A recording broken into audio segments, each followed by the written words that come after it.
Before we get into today's edition of the Titans Today Show, I want everyone who's watching right now to go down in the comment section and spam F Jags, whatever your heart desires, because we're doing a chat sports challenge to see which channel can have the most comments on a video, because someone on a video over at the Raiders Report, I believe, did 41 comments. We've done this before. I love to see Titans Today win, so spam whatever you like in the comment section below.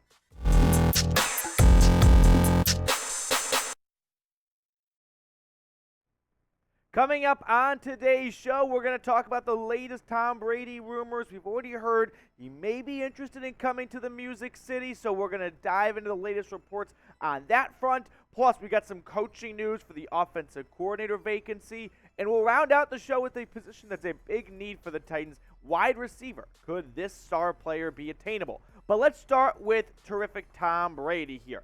So, former New England Patriot teammate Devin McCourty believes that Tom Brady should play for the Tennessee Titans, okay? Allow me to expand on this thought, coming from Titans Wire. McCourty, who is the twin brother of former Titans defensive back Jason McCourty, says he'd prefer Brady return to New England, but notes that the Titans are where he should go if he doesn't. McCourty points to Brady's close relationship with head coach Mike Vrabel, as well as running back Derrick Henry in Titans defense as reasons why the future Hall of Famers should go to Nashville. That and, every other American wants to move to Tennessee. But we go back to January 15th when it was Ian Rapoport really putting the information out that the Tom Brady sweepstakes are narrowed down to the 49ers, the Titans, and the Raiders. And all of them have decent connections to Brady. For the 49ers, it's his hometown team, right where he grew up in NorCal. For the Raiders, it's Josh McDaniels, maybe wanting to look to reunite with his old OC.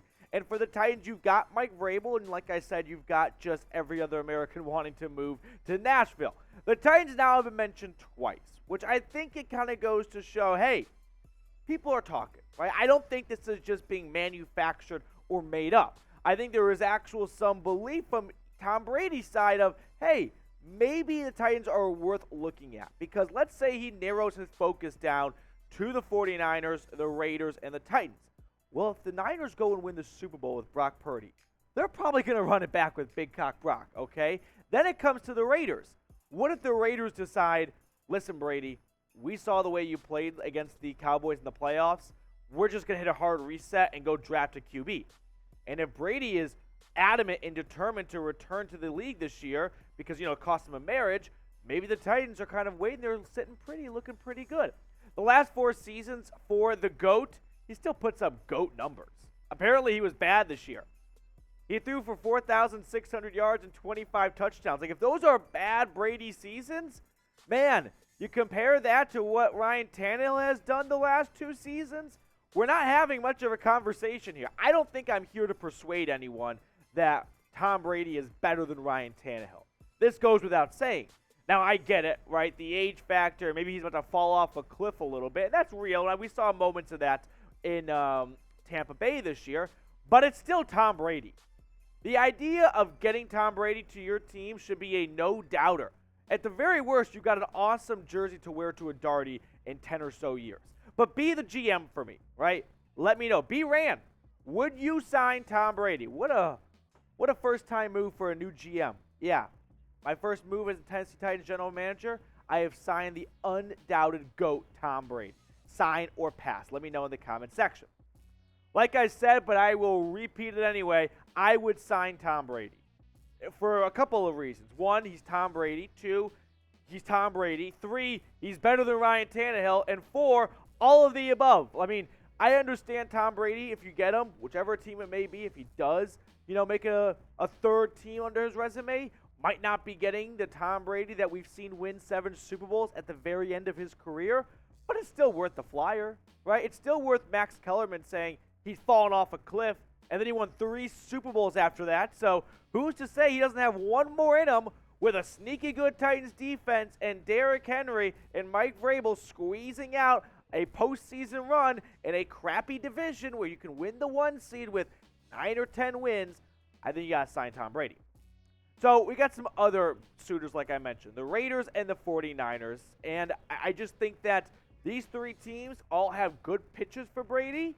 And I'm not saying the Titans should be number one, but like I said, what if the 49ers and the Raiders sort of cross them off his list, right?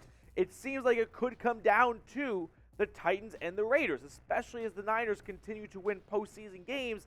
To me, it sounds like they found their Tom Brady, right? They have found their late-round draft pick gem that everyone slept on. I don't see them rushing to move on from Brock Purdy as he's won now 2 postseason games. We've got more content to get to on today's show, but we've got an awesome deal over at Fanatics. It's the off season right now, but it's still a great time to get some Titans swag. So get this really cool Traylon Burks jersey when you go to chatsports.com/Titans jersey. I'll have that link for everyone in the comments and the description of today's show. Let's talk OC news here, as Tom Pelissero tweeted out that the Titans are planning to hire Chris Harris, not OC quite yet, I got ahead of myself, as their defensive pass game coordinator / cornerbacks coach. Harris, who spent the last 3 seasons with the Commanders, remains in play for DC jobs elsewhere to a highly respected assistant. I kind of got ahead of myself, was already thinking of the OC. But the Titans defense now, the Tennessee Titans defense was the worst pass defense in the NFL last year. And it's a bummer because Robinson put a lot of resources into this, right? First-round pick in Farley. And then you've got Roger McCreary, the second-round pick out of Auburn. So it's not like there wasn't a lot of resources put into this Titans pass defense, but it still had very, very bad moments throughout the year. I think this is a very good hire. You needed improvement in the secondary, and I like the idea of bringing someone in who's got experience in that role already. So I think this is an A-plus hire in my book for the Tennessee Titans. Now let's get to the OC news, right? Now let's talk Todd Downing replacements. The Titans recently interviewed an in-house candidate, and that was Tim Kelly. We've seen them make a couple of interviews already, and we'll kind of recap that later on. But let's talk Tim Kelly here. From the Titans Wire. The Titans have also requested 3 interviews with outside candidates in Kansas City Chiefs offensive coordinator Eric Bieniemy and senior assistant and quarterbacks coach Matt Nagy and an Atlanta Falcons quarterbacks coach Charles London. So now the list is growing up to 5. Tim Kelly, like we mentioned, Eric Bieniemy, which is an interesting name because everyone is always foaming at the mouth of, oh, the Chiefs offensive coordinator. Well, that's got to be a great offense then. I'm not really all that sold on Bieniemy. Half of the league has interviewed him for a head coaching job. Half of the league has passed on him. There's more to it, I believe. Matt Nagy, former Chicago Bears head coach, I could see him kind of in line for a bump up in terms of the pecking order. Maybe an OC position could fit him well. He really struggled play calling his last few years in Chicago, so that one kind of comes with a little bit of caution to it. Then you got the former Broncos offensive coordinator, Justin Outen. So it's interesting because, yes, everything associated with Denver's offense this year, awful. Not even hot garbage, like cold garbage. But the last 2 weeks, he was the play caller for that team. And that was a team that put up 30-plus points against the Chiefs and the Chargers. It might not sound like a really fun hire because you go, what? We're getting the OC for the Broncos last year? They were atrocious. He was not the play caller. Remember that. That was Hackett. And then when Hackett handed the duties over, it went to Kubiak, who was just a little bit better, but still really bad. And then there's Charles London, the QB coach for the Atlanta Falcons, who has had plenty of experience, of course. And then you saw him work with Desmond Ridder, getting him better by the week. So that could be maybe a dark horse candidate, but I don't think it's all that serious of a contender. Watch me get Cold Takes exposed now. Now, who do you want to be the next offensive coordinator for the Tennessee Titans? Let me know in the comments section below. And hey, when they make an OC hire, we're going to keep you guys informed and entertained here at the channel. So do not miss out. Subscribe to Titans Today if you have not already for the best news and rumors coverage all off-season long. Let's move on to the third segment of today's show, which is all about potentially trading for Stefon Diggs, which, if you've watched and just one Titans game this year, it was clear they had a big need at wide receiver. There might be some trouble in paradise brewing in Buffalo. I'm not sure if you saw this, but the Stefon Diggs and Josh Allen relationship, I'm not going to say there's cracks in the line or anything like that, but there was an altercation, if you will, at the end of the divisional matchup against the Bengals, where after like 4th down, a throw, Hail Mary-ish to Gabe Davis, Stefon Diggs is running over going, I'm open. Why aren't you throwing it to me? And I don't think anyone would be opposed to adding Stefon Diggs to this roster. Look what he did this past season. 108 grabs, 1,400 yards, and 11 touchdowns. Stefon Diggs, not just this year, but look at what he's done the past 3 seasons. He has consistently been one of the league's greats. He's a phenomenal route runner. He's got sticky and strong hands. He really checks every box you're looking for. So, when it comes to trading for Stefon Diggs, he went for a first rounder. Remember that. He went from Minnesota to Buffalo for 1 first. His value may have doubled. I mean, he was really good. He had that Minneapolis Miracle catch, but he has been rock solid the last couple of seasons in Buffalo. It might cost 2 firsts. It might cost this year and a future first. It definitely will be more than just 1 first-round pick.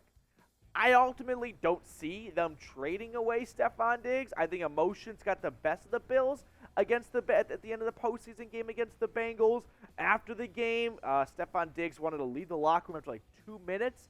But I do think all 32 NFL teams should be looking into this, probably going, 31.